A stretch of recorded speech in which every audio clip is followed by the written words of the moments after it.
साथियों नमस्कार। आप सभी का टारगेट विद टीचर एकेडमी में हार्दिक स्वागत एवं अभिनंदन है।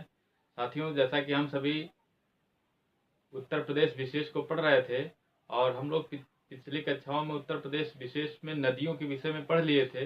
हालांकि हमारे मित्र कुछ लोग कह रहे हैं कि सर एक बार फिर से नदियों के बारे में बता दीजिए। दरअसल ये बहुत ही इम्पोर्टेंट सेशन है। कोई भी प्रतियोगी परीक्षा होती है, एक प्रश्न जो है नदियों से देखने को मिलता ही मिलता है, चाहे वो शहर से पूछ दे, चाहे वो सहायक नदियों से पूछ दे। तो इस प्रकार से एक प्रश्न नदियों से मिलता ही मिलता है, इसलिए हम जो है एक बार फिर से नदियों के विषय में पढ़ा दे रहे थे। और जैसा कि हम लोग पिछली कक्षाओं में पढ़ लिए थे, अलकनंदा नदी और भागीरथी एक दूसरे को देवप्रयाग में आकर मिलती हैं। और देवप्रयाग कहाँ पर है? देवप्रयाग जो उत्तराखंड में पड़ता है। जैसा कि जान रहे हैं, भागीरथी नदी, जो कि भागीरथी नदी कहाँ से निकलती है? गंगोत्री ग्लेशियर से निकलती है। और अलकनंदा नदी जो है, ये संतोपथ ग्लेशियर उत्तराखंड से निकलकर धीरे धीरे मिलते हुए आकर जो है देवप्रयाग में, जो उत्तराखंड में देवप्रयाग है, वहां पर आकर एक दूसरे को मिलती हैं।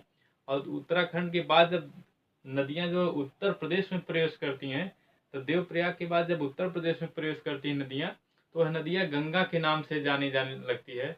वही अलकनंदा नदी और भागीरथी नदी जब मिलती हैं एक दूसरे को देवप्रयाग में, तो देवप्रयाग के बाद जब उत्तर प्रदेश में प्रवेश करती हैं गंगा नदी, तो अलकनंदा नदी, तो वह अलकनंदा नदी गंगा नदी के नाम से कहलाने लगती है। तो उसी को आज हम लोग जो है आज देखेंगे कि और नदियों के किनारे कौन कौन सा शहर बसा है, प्रमुख शहर, उसके भी विषय में हम लोग जिक्र करेंगे।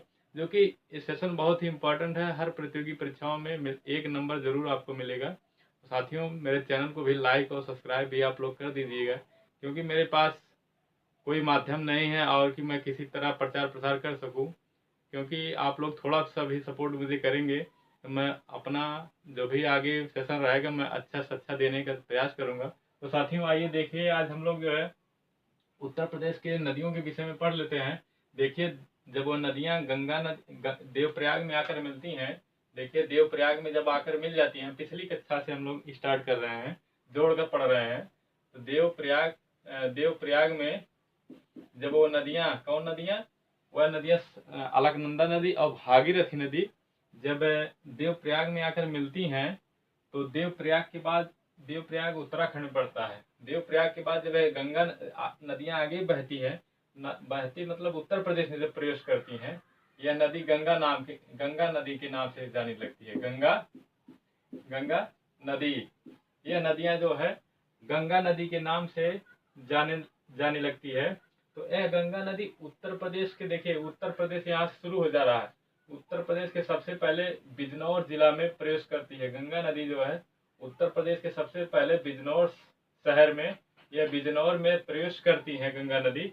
उसके बाद धीरे धीरे धीरे धीरे बहती हुई जो कि गंगा नदी कन्नौज में आती है। जब कन्नौज में आती है, तो कन्नौज में जब गंगा नदी बहते धीरे धीरे आ जाती है, तो इसे गंगा नदी के उत्तर में एक कुमायूं हिमालय है। गंगा नदी के उत्तर में कुमायूं हिमालय है, या कुमायूं पहाड़ी भी कह सकते हैं। वहां से एक नदी निकली है, रामगंगा नदी। देखिए, वहां से एक नदी निकली है, रामगंगा नदी। रामगंगा नदी जो है धीरे धीरे बहते हुए इसी गंगा नदी में आकर मिल जाती है।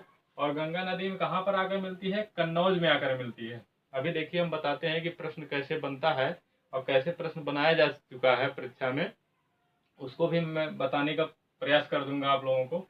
जो कि विश्वास दिला रहा हूँ कि एक भी प्रश्न यहाँ से बाहर नहीं होने देंगे, और एक प्रश्न आपको परीक्षा में फिक्स है यहाँ से मिलना। तो देखिए, ये जो कुमायूं हिमालय से एक नदी निकलती है, रामगंगा नदी, और रामगंगा नदी जाके धीरे धीरे इस कन्नौज में आकर गंगा नदी से मिलती है।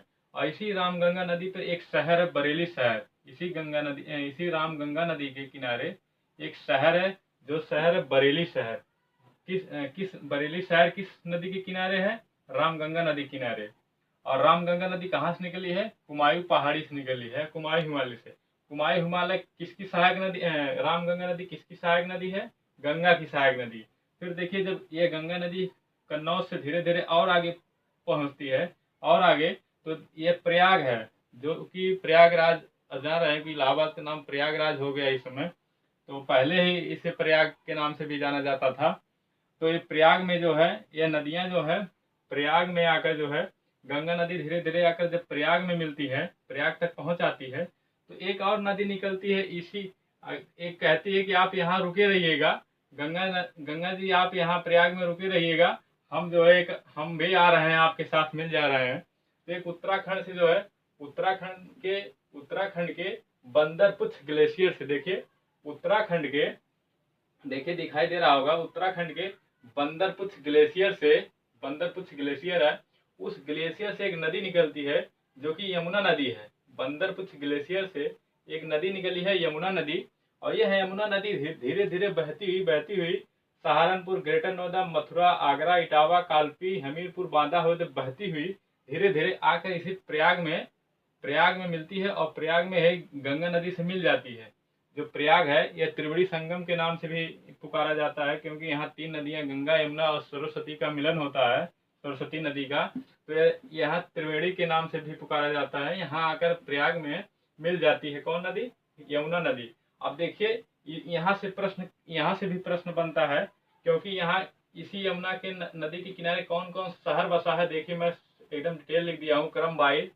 देखिए ये इसी यमुना नदी के किनारे एक सहारनपुर शहर बसा है, फिर देखिए ग्रेटर नोएडा बसा है, इसी यमुना नदी के किनारे मथुरा शहर बसा है, इसी यमुना नदी के किनारे आगरा शहर बसा है, इसी यमुना नदी के किनारे इटावा शहर बसा है, इसी यमुना नदी के किनारे कालपी शहर बसा है, इसी यमुना नदी के किनारे हमीरपुर बसा है, इसी यमुना नदी के किनारे बांदा जिला बसा है।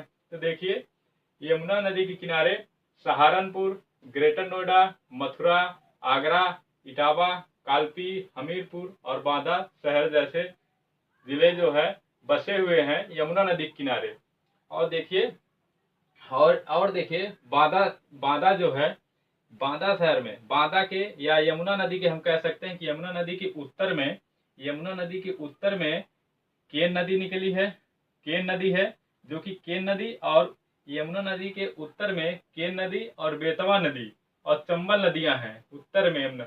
और केन नदी और बेतवा नदी जो है बुंदेलखंड के पठार से निकली है। देखिए यमुना नदी के उत्तर में केन नदी एक बुंदेलखंड पठार है, उत्तर में बुंदेलखंड पठार है। उस बुंदेलखंड पठार से 2 नदियां निकली हैं, एक केन नदी निकली है, एक बेतवा नदी निकली है। केन नदी जो है बहते बहते धीरे धीरे दक्षिण की तरफ जाती है और बांदा जिले में मिल जाती है। किससे मिलती है? यमुना से मिल जाती है, यमुना नदी से मिल जाती है। और जो बेतवा नदी है, ये भी बेतवा नदी बुंदेलखंड पठार से ही निकली है। यह भी बेतवा नदी धीरे धीरे बहती हुई दक्षिण की तरफ जब जाती है, दक्षिण की तरफ कह रहे हैं, उत्तर की तरफ जाती है, और उत्तर की तरफ जाते जाते किसी नदी मिलती है, यमुना नदी में मिल जाती है। और यमुना नदी जो है कहाँ मिलती है? हमीरपुर में मिलती है। और देखिए बेतवा नदी की एक और सहायक नदी है, बेतवा नदी की एक सहायक नदी है धसान नदी। ये देखिए धसान नदी जो है यमुना की सहायक नदी है। इसी बेतवा नदी और केन नदी के बीच से एक नदी निकली है धसान नदी, और यह धसान नदी जो है धीरे धीरे जाकर जो है बेतवा नदी में मिल जाती है। इस प्रकार से धसान नदी जो है बेतवा की सहायक नदी मानी जाती है। और देखिए यमुना नदी के दक्षिण में एक और नदी पठार है, मेवाड़ पठार है। यमुना नदी के नीचे देखिए, यमुना नदी के नीचे कह रहे हैं, सारी दक्षिण में देखिए एक पठार है मेवाड़ पठार। इस मेवाड़ पठार से एक नदी निकली है चंबल नदी। देखिए मेवाड़ पठार है, एक मेवाड़ पठार से एक नदी निकली है चंबल नदी, और यह चंबल नदी धीरे धीरे बहती हुई उत्तर की तरफ जाती है और यमुना नदी में मिल जाती है। और यमुना नदी में कहाँ पर मिलती है? इटावा जिले में मिलती है। कहाँ पर मिलती है? इटावा जिले में मिलती है। इसको आप लोग विशेष रूप से ध्यान दीजिएगा, क्योंकि ये उत्तर प्रदेश विशेष से एक प्रश्न बनता ही बनता है। तो चंबल नदी कहाँ मिलती है? इटावा मिल जाती है। अब उसके बाद देखिए यहाँ से प्रश्न कैसे बनता है। प्रश्न देख लीजिए कि चंबल नदी निम्नलिखित में से कौन सा यमुना नदी की सहायक नदी नहीं है?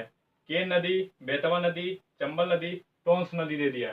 तो इसमें से कौन कौन से देखिए, केन नदी और बेतवा नदी और चंबल नदी यह यमुना की सहायक नदी है, जबकि धसान नदी जो है यमुना की सहायक नदी नहीं है, बल्कि धसान नदी बेतवा की सहायक नदी है।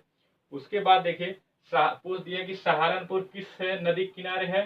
तो सहारनपुर जिला जो है यमुना नदी किनारे स्थित है। पूछ दिया कि ग्रेटर नोएडा किस नदी किनारे स्थित है? यमुना नदी किनारे। पूछ दिया कि मथुरा जो है किस नदी किनारे है, मथुरा जो है यमुना नदी किनारे है। पूछ दिया आगरा किस नदी किनारे है, यमुना नदी, ठीक, आगरा यमुना नदी। पूछ दिया इटावा किस नदी किनारे है, इटावा यमुना नदी किनारे। पूछ दिया कालपी किस नदी किनारे है, यमुना नदी। पूछ दिया हमीरपुर किस नदी किनारे है, तो ये भी यमुना नदी किनारे। पूछ दिया बांदा जिला किस नदी किनारे है, ये भी हमीरपुर। या पूछ दिया कि केन नदी जो है यमुना नदी में किस स्थान पर मिलती है, तो बांदा में मिलती है। या केन नदी पूछ दिया कि केन नदी किस पठार से निकला है, केन नदी किस पठार से निकली है, केन नदी बुंदेलखंड पठार से निकली है। या इस प्रकार से भी प्रश्न बना देता है कि बेतवा नदी किस पठार से निकली है, तो बेतवा नदी बुंदेलखंड पठार से निकली है। या इस प्रकार से भी बना सकता है प्रश्न घुमाकर कि बुंदेलखंड पठार से जो है कौन कौन सी नदियां निकली है। देखिए बुंदेलखंड पठार से केन नदी और बेतवा नदी निकली है। या इस प्रकार से प्रश्न बना सकता है कि धसान नदी किसकी सहायक नदी है, धसान नदी बेतवा की सहायक नदी है। यह प्रश्न इस प्रकार से बना सकता है कि मेवाड़ पठार से कौन सी नदी निकली है, निम्नलिखित में से कौन सी नदी मेवाड़ पठार से निकली है, तो चंबल नदी मेवाड़ पठार से निकली है। और पूछ दिया कि चंबल नदी यमुना नदी में किस स्थान पर मिलती है, किस शहर में जाकर मिलती है, तो इटावा मिलती है। अब देखिए जब गंगा नदी की बात करते हैं तो प्रयाग तक हम लोग देख लिए। उसके बाद जब प्रयाग से और आगे धीरे धीरे बहती है गंगा नदी, और आगे जब जाती है, देखिए एक सारसा नामक स्थान है, जैसे प्रयाग है एक शहर है, तो वैसे सारसा एक शहर है, वहाँ सारसा तक जब पहुँचती है तो इसके सारसा के दक्षिण में जो है, दक्षिण में एक विंध्याचल पर्वत है, दक्षिण में गंगा नदी के दक्षिण में देखिए विंध्याचल पर्वत है। और इसी विंध्याचल पर्वत से जो है, इसी विंध्याचल पर्वत से एक नदी निकली है, टोंस नदी। और यह टोंस नदी धीरे धीरे बहती हुई उत्तर की तरफ जब जाती है, और उत्तर की तरफ जाती है तो एक सारसा में मिल जाती है गंगा नदी से। इस प्रकार से टोंस नदी जो है गंगा की सहायक नदी है। और इसी टोंस नदी में के किनारे ही दो प्रसिद्ध शहर बसा हुआ है, एक सोनभद्र है और एक मिर्जापुर। मिर्जापुर शहर और सोनभद्र शहर जो है ये इसी टोंस नदी के किनारे स्थित है। देखिए प्रश्न परीक्षा में भी पूछता है कि टोंस नदी किस पर्वत से निकली है, तो टोंस नदी जो है विंध्याचल पर्वत से निकली है। पूछ दिया कि विंध्याचल पर्वत से कौन सी नदी निकली है, टोंस नदी। अब देखिए पूछ दिया कि मिर्जापुर शहर जो है किस नदी के किनारे स्थित है, तो मिर्जापुर शहर जो है टोंस नदी के किनारे स्थित है। देखिए पूछ दिया कि सोनभद्र जो है किस नदी के किनारे स्थित है, तो सोनभद्र देखिए टोंस नदी के किनारे स्थित है। टोंस नदी देखिए। या इस प्रकार से भी प्रश्न बना देता है कि टोंस नदी किसकी सहायक नदी है, तो टोंस नदी देखिए गंगा की सहायक नदी है, एक गंगा नदी है। ये कौन सी नदी है, गंगा नदी, गंगा नदी, ये गंगा नदी है, ये भी गंगा नदी, गंगा नदी। ये गंगा नदी जो देव प्रयाग से सीधे जब उत्तर प्रदेश में प्रवेश करती है तो गंगा के नाम से कहलाती है। ये गंगा नदी में जाकर मिलती है।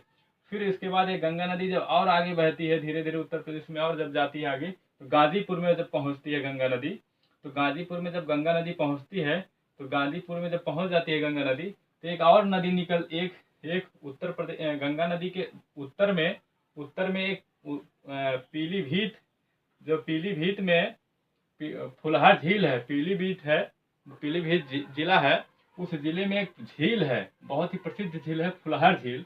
और फुलहर झील से एक नदी निकलती है, गोमती नदी। और ये गोमती नदी कहती है कि गंगा जी आप रुके रहिएगा, हम भी आपसे आकर मिल जाते हैं, उसके बाद हम लोग मिलकर आगे बढ़ते हैं, क्योंकि अकेले हमको अच्छा नहीं लगेगा आगे जाते हुए। तो ये गोमती नदी जो है फुलहर झील से निकलती है, धीरे धीरे बहती हुई ये आकर जो है गंगा नदी में गाजीपुर में मिल जाती है। तो गोमती नदी कहाँ से निकलती है, गोमती नदी फुलहर झील से निकलती है। और फुलहर झील कहाँ पर है, फुलहर झील पीलीभीत में है। कहाँ है, पीलीभीत में है।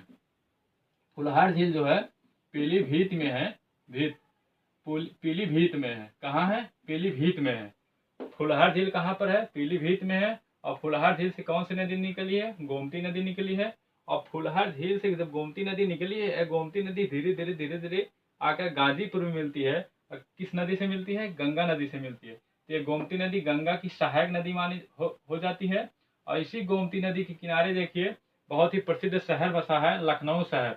और इसी गोमती नदी के किनारे जौनपुर शहर बसा है, जौनपुर शहर। इसी गोमती नदी के किनारे सुल्तानपुर शहर बसा है। और देखिए परीक्षा में प्रश्न कैसे बनाता है कि लखनऊ शहर किस नदी के किनारे स्थित है।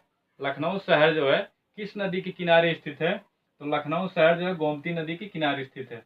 प्रश्न बना दिया है कि जौनपुर शहर किस नदी के किनारे स्थित है, तो जौनपुर शहर जो है गोमती नदी के किनारे स्थित है। पूछ दिया कि सुल्तानपुर शहर जो है, सुल्तानपुर शहर किस नदी के किनारे स्थित है, तो सुल्तानपुर शहर जो है गोमती नदी के किनारे स्थित है। या इस प्रकार से भी प्रश्न बना सकता है कि गोमती नदी किस झील से निकली है, तो गोमती नदी फुलहर झील से निकली है। या प्रश्न घुमा देता है, यदि प्रश्न घुमा दे कि फुलहर झील किस जिले में स्थित है, तो पीलीभीत जिले में स्थित है। कहाँ है, पीलीभीत।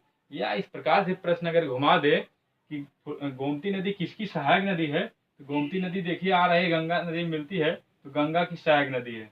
या इस प्रकार से यदि परीक्षा में घुमा दे प्रश्न जो है कि गोमती नदी गंगा नदी में किस स्थान पर आकर मिलती है, तो गाजीपुर में मिलती है। मित्रों, यदि फिगर्स के हिसाब से आप पढ़ेंगे तो ऐसा हो ही नहीं सकता है कि आपसे परीक्षा में प्रश्न मिस्टेक हो जाए, क्योंकि फिगर से बता रहे हैं, इसलिए फिगर से बना रहे हैं क्योंकि रट्टा मारने से दिमाग से फिसल जाती है परीक्षा में।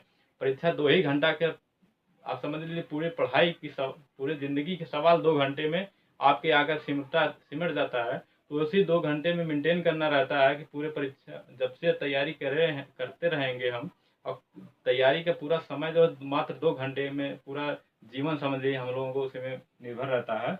तो 2 घंटे को समझ के समय को कैसे मैनेज किया जाता है उसको फिगर से एक बार समझिए। नदी से कोई प्रश्न में मिस्टेक नहीं होने देंगे, ये मैं 100% कॉन्फिडेंस के साथ बोल रहा हूँ। देखिए, गोमती नदी गंगा नदी में आकर मिलती है गाजीपुर में, और गोमती नदी गंगा की सहायक नदी, इस प्रकार से देख लिए। और देखिए, गोमती नदी की एक सहायक नदी है, गोमती नदी की एक सहायक नदी है सई नदी, एक सई नदी निकलती है। ये फुलहर झील है जो गोमती नदी के पश्चिम से एक नदी निकलती है, सई नदी। पूछ दिया कि परीक्षा में कि गोमती नदी के किस दिशा से जो है सई नदी निकलती है, पूरब या पश्चिम या उत्तर या दक्षिण, तो पश्चिम से निकलती है, पश्चिम से निकलती है। और यह जो है सई नदी आकर गोमती नदी में मिल जाती है। इस प्रकार से गोमती की सहायक नदी कौन सी है, सई नदी। परीक्षा में प्रश्न पूछता है कि सई नदी किसकी सहायक नदी है, गोमती की है कि गंगा की है कि यमुना की है, टोंस की है। तो सई नदी किसकी सहायक नदी है, सई नदी देखिए गोमती नदी की सहायक, क्योंकि देखिए गोमती नदी में आकर मिलती है, तो गोमती नदी की सहायक नदी है। इस प्रकार से जब गंगा नदी जो है और आगे पहुंचती है, यह जो है गंगा नदी और आगे धीरे धीरे जाकर बहती है, और यह जो है बिहार और छपरा बिहार में के आसपास में जब प्रवेश करती है, तो जब ये गोमती नदी गंगा नदी मिल जाती है तो आगे बढ़ने लगती है, तो भी गंगा के नाम से पुकारी जाती है। और जब बिहार छपरा के आसपास में पहुंचती है, तो यहाँ गंगा नदी जब यहाँ पहुंच जाती है, तो एक और नदी कहती है कि आप भी थोड़ा, गंगा जी आप रुके रहिएगा, हम भी आपके साथ आकर मिल जाते हैं। उसके बाद हम लोग मिलकर आगे बढ़ते हैं। देखिए कि नेपाल से एक नदी निकलती है, घाघरा नदी जो है नेपाल से निकलती है। ये देखिए, गंगा जी के उत्तर में नेपाल है, जो है इधर पड़ता है, उत्तर में नेपाल है। नेपाल से देखिए एक नदी निकलती है, कौन नदी, घाघरा नदी जो है। ये घाघरा नदी देखिए, घाघरा नदी जो है नेपाल से निकली है, और बहते बहते देवरिया होते हुए उत्तर प्रदेश बिहार दोनों राज्यों के बीच बहते हुए ये कहाँ पर आकर मिलती है, यह आकर मिलती है गंगा नदी में। कहाँ मिल जाती है, छपरा मिल जाती है। कहाँ, छपरा में आकर मिल जाती है। और यही घग्गर नदी जो है, घग्गर नदी के पूर्व में एक ताप्ती नदी है। यह ताप्ती नदी जो है, यह भी धीरे धीरे आकर देवरिया मिलती है। ताप्ती नदी किसकी सहायक नदी है, ताप्ती नदी जो है घग्गर की सहायक नदी है। इसी ताप्ती नदी के किनारे एक शहर बसा हुआ है। कौन सा शहर बसा है, गोरखपुर। देखिए, इसी ताप्ती के नदी के किनारे जो है गोरखपुर शहर बसा है। और इसी घग्गर की, इसी जो है नेपाल के जो है पश्चिम में शारदा नदी निकली है पश्चिम से। और यह शारदा नदी जो है घग्गर नदी में आकर मिलती है। और घग्गर नदी में किस स्थान पर मिलती है, तो घग्गर नदी में बहराइच में आकर मिलती है। और इसके बाद ये घग्गर नदी धीरे धीरे उत्तर प्रदेश और बिहार के दोनों राज्यों के बीच से बहते हुए गंगा नदी में आकर छपरा में मिल जाती है। देखिए, प्रश्न बनाता है कि घग्गर नदी जो है कहाँ से निकली है, नेपाल से निकली। पूछ दिया घग्गर नदी किसकी सहायक नदी है, तो गंगा की सहायक नदी है। पूछ दिया कि राप्ती नदी कहाँ से किसकी सहायक नदी है। राप्ती नदी जो है घग्घर की सहायक नदी। देखिए यदि पूछ दिया कि गोरखपुर शहर जो है किस नदी के किनारे स्थित है, तो गोरखपुर शहर जो है राप्ती नदी के किनारे स्थित है। यदि पूछ दिया कि गोरखपुर जो है किस शहर के किस नदी के किनारे स्थित है, तो गोरखपुर जो है राप्ती नदी के किनारे स्थित है। पूछ दिया कि राप्ती नदी जो है किसकी सहायक नदी है, तो राप्ती नदी घग्घर की सहायक नदी है। पूछ दिया कि राप्ती नदी जो है घग्घर नदी में किस स्थान पर आकर मिलती है, तो राप्ती नदी घग्घर में देवरिया में आकर मिलती है। कहाँ पर मिलती है, देखिए राप्ती नदी आकर जो है घग्घर नदी में देवरिया में मिलती है। और इसी राप्ती नदी किनारे गोरखपुर शहर स्थित है। और देखिए पूछ दिया कि शारदा नदी किसकी सहायक नदी है। शारदा नदी जो है नेपाल के पश्चिम से एक नदी निकलती है, शारदा नदी। और यह शारदा नदी जो है धीरे धीरे धीरे बहती हुई आकर घग्घर नदी मिल जाती है। और घग्घर नदी में जिस स्थान पर मिलती है वह बहराइच मिलती है। देखिए शारदा नदी घग्घर की सहायक नदी है, राप्ती भी है घग्घर की सहायक नदी, लेकिन राप्ती नदी देवरिया में आकर मिलती है घग्घर नदी से, और शारदा नदी जो है बहराइच में आकर मिलती है घग्घर नदी से। इस प्रकार से घग्घर नदी जो है आकर जो है घग्घर नदी गंगा की सहायक नदी है, क्योंकि घग्घर नदी बहते हुए बिहार और उत्तर प्रदेश दोनों राज्यों के मध्य से बहते हुए गंगा नदी में आकर मिलती है। तो परीक्षा में पूछता है निम्नलिखित में से वो कौन सी नदी है जो उत्तर प्रदेश और बिहार दो राज्यों के मध्य से बहती हुई आकर गंगा नदी मिलती है। तो यह जो है कौन है, घग्घर नदी। घग्घर नदी की सहायक नदी कौन सी है, शारदा नदी, और राप्ती नदी घग्घर की सहायक नदी है। घग्घर। और पूछ दिया कि उसके बाद पूछ दिया देवरिया में कौन सी आकर नदी मिली है, तो राप्ती नदी। इस प्रकार से मित्रों हम लोग पूरा जो है उत्तर प्रदेश विशेष से जितने भी नदियों से संबंधित प्रश्न बनता है उस प्रश्न को हम बता दिए, और कौन कौन सा परीक्षा में पूछा गया वो भी हम बता दिए। और ये समझ लीजिए कि एक प्रश्न यहाँ से बनेगा, आप लोगों को बिल्कुल नहीं छूटेगा, मैं पूरे विश्वास के साथ बता रहा हूँ। मगर इस फिगर को देखते रहिए, दिमाग में पूरा बैठा लीजिए, क्योंकि रटने से हर चीज़ें भूल जाती है। एग्जाम में जब जाते हैं तो हड़बड़ाहट हो रहती है, हड़बड़ाहट के दौरान जो है परीक्षा दिमाग से जो फिसल जाता है, चीज़ें आती हुई चीज़ें गलती हो जाती है। तो फिगर बना रहेगा तो आप लोग तुरंत जाएंगे कि हाँ गोमती नदी किनारे कौन कौन शहर बसाए हैं, तो गोमती नदी किनारे कौन कौन सा शहर है, तुरंत फिगर में आ जाएगा, दिमाग में तो आ जाएगा। तो एक बार हम तुरंत 2 मिनट में फिर से रिवीजन करा देते हैं। देखिए पिछली कक्षाओं में हम लोग पढ़ लिए थे कि अलकनंदा नदी भागीरथी नदी होकर आकर देवप्रयाग मिलती है, और देवप्रयाग में जो है मिलती है। ये देवप्रयाग कहाँ है, उत्तराखंड में है देवप्रयाग।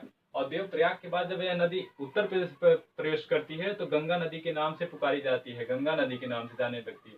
और गंगा नदी सबसे पहले उत्तर प्रदेश में कहाँ प्रवेश करती है, बिजनौर में प्रवेश करती है। देखिए प्रश्न बहुत ही इंपॉर्टेंट है कि गंगा नदी उत्तर प्रदेश में सबसे पहले किस जिले में प्रवेश करती है, तो बिजनौर में प्रवेश करती है।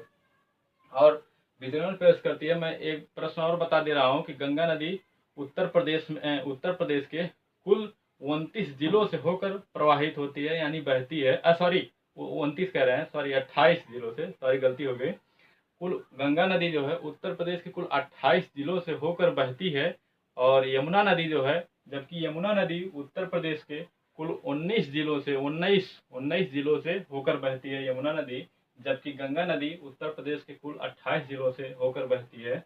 ये प्रश्न इंपॉर्टेंट है। फिर गंगा नदी जब उत्तर धीरे धीरे बहते हुए कन्नौज में आती है, तो उसके उत्तर में एक हिमालय है, कुमाई हिमालय से एक नदी निकली है, रामगंगा नदी निकली है। और यह रामगंगा नदी धीरे धीरे आकर गंगा नदी मिल जाती है, जो कि कन्नौज मिलती है। और इसी गंगा नदी के किनारे बरेली शहर है। तो बरेली शहर किस नदी किनारे है, रामगंगा नदी किनारे। और रामगंगा नदी किसकी सहायक नदी है, गंगा नदी की सहायक नदी। और रामगंगा नदी कहाँ से निकली है, कुमाई हिमालय से निकली है। कुमाई हिमालय से कौन सी नदी निकली है, रामगंगा नदी निकली है। उसके बाद देखिए जब कन्नौज से आगे गंगा नदी प्रवेश करती है, प्रयागराज में पहुंचती है। प्रयाग में त्रिवेणी संगम के नाम से जाना जाता है, क्योंकि यह गंगा यमुना सरस्वती 3 नदियों का संगम है। तो गंगा नदी जब यहाँ तक प्रवेश कर आ जाती है, तो एक नदी और है, वो नदी कहती है कि गंगा जी आप प्रयाग में रुके रहिएगा, हम आकर आपसे मिल लेते हैं, उसके बाद हम लोग साथ में मिलकर जाते हैं। तो बंदरपुछ ग्लेशियर जो कि उत्तराखंड में है, देखिए उत्तराखंड में बंदरपुछ ग्लेशियर है, और इस ग्लेशियर से जो कि ग्लेशियर उत्तराखंड पड़ता है, और इस ग्लेशियर से एक नदी निकलती है, यमुना नदी, यमुना नदी जो धीरे धीरे बहते हुए आकर प्रयाग में मिल जाती है गंगा नदी से। तो ऐसी यमुना नदी किनारे सहारनपुर शहर, ग्रेटर नोएडा, मथुरा, आगरा, इटावा, कालपी, हमीरपुर, बांदा और इसी यमुना नदी के किनारे शहर स्थित हैं, बसे हुए हैं। और यमुना नदी के दक्षिण में पठार है, बुंदेलखंड पठार है। और इस बुंदेलखंड पठार से दो नदियां निकली है, केन नदी, एक बेतवा नदी बुंदेलखंड पठार से। और केन नदी जो है यमुना नदी की सहायक नदी है। यमुना नदी में जाकर कहाँ मिलती है? बांदा जिले में मिलती है। जबकि बेतवा नदी जो कि बुंदेलखंड से भी निकलती है, यह भी यमुना के धीरे धीरे यमुना में जाकर मिल जाती है। इस प्रकार से यमुना की सहायक नदी बेतवा नदी भी मानी जाती है। जबकि बेतवा नदी और केन नदी के बीच से एक और नदी निकलती है, धसान नदी। और यह धसान नदी बेतवा नदी में धीरे धीरे जाकर मिल जाती है। इस प्रकार से धसान नदी बेतवा की सहायक नदी मानी जाती है। और इसी यमुना नदी के दक्षिण में एक और पठार है, मेवाड़ पठार। इस मेवाड़ पठार से एक नदी निकलती है, चंबल नदी। यह चंबल नदी यमुना नदी में जाकर मिलती है। और कहाँ मिलती है? इटावा में जाकर मिल जाती है। उसके बाद जब प्रयाग में गंगा नदी यमुना नदी मिल जाती हैं, तो आगे बढ़ने लगती हैं मिलकर, साथ में मिलकर। तो सारसा नामक स्थान पे जब पहुंचती हैं, तो इसके दक्षिण में एक पर्वत है, विंध्याचल पर्वत है। और इस विंध्याचल पर्वत से एक नदी निकली है, टोंस नदी। यह टोंस नदी बहते हुए धीरे धीरे जाकर गंगा नदी में सारसा मिल जाती है। और इसी टोंस नदी किनारे मिर्जापुर शहर और सोनभद्र शहर स्थित है। इसी नदी किनारे टोंस नदी कहाँ से निकली है? किस पर्वत से निकली है? विंध्याचल पर्वत से निकली है। विंध्याचल पर्वत से कौन सी नदी निकली है? टोंस नदी निकली है। या टोंस नदी किनारे कौन कौन सा शहर बसा है? मिर्जापुर, सोनभद्र शहर। या सोनभद्र शहर किस नदी किनारे है? टोंस नदी। मिर्जापुर शहर किस नदी किनारे है? टोंस नदी। उसके बाद जब गंगा नदी यमुना नदी भी मिल जाती है, फिर उसके बाद टोंस नदी जाकर गंगा नदी मिल जाती है। उसके बाद धीरे धीरे गंगा नदी और आगे बढ़ती है, गाजीपुर में जब प्रवेश करती है, उत्तर प्रदेश के गाजीपुर में जिले में जब प्रवेश करती है गंगा जी, तो पहुंच जाती हैं। तो एक नदी और कहती है कि गंगा जी आप रुके रहिएगा वहाँ, तो हम भी आकर आपके साथ मिल जाते हैं। उसके बाद आगे हम लोग मिलकर बढ़ेंगे। तो वह नदी कौन सी? गोमती नदी। यह गोमती नदी कहाँ से निकली है? पीलीभीत से निकली है। पीलीभीत के फुलहार झील से निकली है। देखिए गोमती नदी कहाँ से निकली है? फुलहार झील से निकली है। किस झील से? फुलहार। और यह फुलहार झील जो है, कहाँ पर स्थित है? पीलीभीत जिले में स्थित है। इसी झील से जो है गोमती नदी निकली है। और बहते हुए गाजीपुर में जब गंगा नदी प्रवेश मिलती है, और इसी गाजीपुर में आकर जो है गोमती नदी मिल जाती है गंगा जी से। इसी गोमती नदी किनारे लखनऊ शहर, जौनपुर शहर और सुल्तानपुर शहर बसा हुआ है। आप लोग जानते रहिए कि कौन कौन से शहर गोमती नदी किनारे है। उसके बाद इसी फुलहार झील के जो है पश्चिम में एक नदी निकलती है, पश्चिम से सई नदी जो है धीरे धीरे आकर गोमती नदी में मिल जाती है। इस प्रकार से गोमती नदी की सहायक नदी है सई नदी। सई नदी किसकी सहायक नदी है? गोमती की सहायक नदी। इसको जानते रहिएगा आप लोग। उसके बाद देखिए जब गाजीपुर से और आगे गंगा नदी जाकर बहती हुई बिहार छपरा तक प्रवेश करती है, तो इसके बाद एक नदी और निकलती है, कहती है कि गंगा जी आप थोड़ा रुके रहिएगा, हम भी आकर आपके साथ मिल जाते हैं। वह नदी कौन सी है? घग्गर नदी। घग्गर नदी भी गंगा नदी से मिलने के लिए बेचैन रहती है और कहती है कि गंगा जी आप थोड़ा रुके रहिएगा, हम भी आपसे मिल लें, दर्शन कर लें। उसके बाद हम लोग साथ में आगे बढ़ेंगे। जैसे हम लोग कहीं जाते हैं तो किसी मित्र से कहते हैं मित्र थोड़ा आप वहाँ रुके रहिएगा, हम भी आ जाते हैं, उसके बाद हम लोग साथ में चलते हैं। उसी तरह नदी जो है घाघरा नदी जो है कहती है गंगा जी रुके रहिएगा। तो घग्गर नदी कहाँ से निकलती है? नेपाल से निकली है। नेपाल से निकलती हुए बहती हुई धीरे धीरे उत्तर प्रदेश और बिहार, दो राज्यों के मध्य से होते हुए आकर जो है कहाँ मिलती है? इसी जो है गंगा नदी में मिल जाती है, छपरा में। और देखिए इसी घग्गर नदी के पूरब में एक और नदी है, ताप्ती नदी निकली है। यह ताप्ती नदी धीरे धीरे बहती हुई आकर जो है घग्गर नदी में या घाघरा नदी में मिल जाती है। और कहाँ मिलती है? देवरिया मिलती है। राप्ती नदी जो है, यह राप्ती नदी कहाँ मिलती है? देवरिया मिलती है। किस नदी की सहायक नदी है राप्ती नदी? घाघरा की। और इसी राप्ती नदी किनारे देखिए गोरखपुर शहर बसा हुआ है, जो कि परीक्षा में बार बार पूछता है कि गोरखपुर का शहर किस नदी किनारे है? राप्ती नदी किनारे है, जानते रहिएगा। और इसी घाघरा नदी के पश्चिम में एक और नदी निकली है, शारदा नदी। शारदा नदी जो है आकर धीरे धीरे घाघरा नदी में मिलती है। और कहाँ पर मिलती है? बहराइच से मिलती है। उसके बाद यह नदियाँ, घाघरा नदी जो है धीरे धीरे बहती हुई उत्तर प्रदेश और बिहार के दोनों राज्यों के बीच से बहती हुई छपरा में इसी में आकर गंगा नदी में मिल जाती है। और पूछता है कि वह कौन सी नदी है जो बिहार और उत्तर प्रदेश, दो राज्यों के बीच से होकर बहती है और गंगा नदी में आकर मिलती है? यही है घाघरा नदी। देखिए, घाघरा की सहायक नदी राप्ती नदी है और शारदा नदी है। इस प्रकार से मित्रों मैंने नदियों के विषय में पूरा बाकायदे आप लोगों को बता दिया। फिगर को जानते रहिएगा, फिगर को दिमाग में बैठा रहिएगा। विश्वास दिलाता हूँ कि एक भी प्रश्न बाहर नहीं जाएगा, चाहे वो सहायक नदी से पूछे या बसे किनारे शहरों के नाम से पूछे। तो मित्रों, मेरा सेशन कैसा लगा और थोड़ा ज़रूर बताइएगा कमेंट बॉक्स में। और मेरे चैनल को भी लाइक और सब्सक्राइब भी आप लोग कर दीजिएगा, क्योंकि देखिए मेरे पास और कोई साधन नहीं है, माध्यम नहीं है, ना तो इतना पैसा है मेरे पास कि मैं प्रचार प्रसार करवा सकूं। तो आप ही लोग हैं, थोड़ा मुझे सपोर्ट करेंगे तो मैं और अच्छा से बेहतर देने का प्रयास करूंगा। तो मित्रों, मिलते हैं कल। नमस्कार, धन्यवाद। चैनल को ज़रूर सब्सक्राइब कर दीजिएगा। नमस्कार।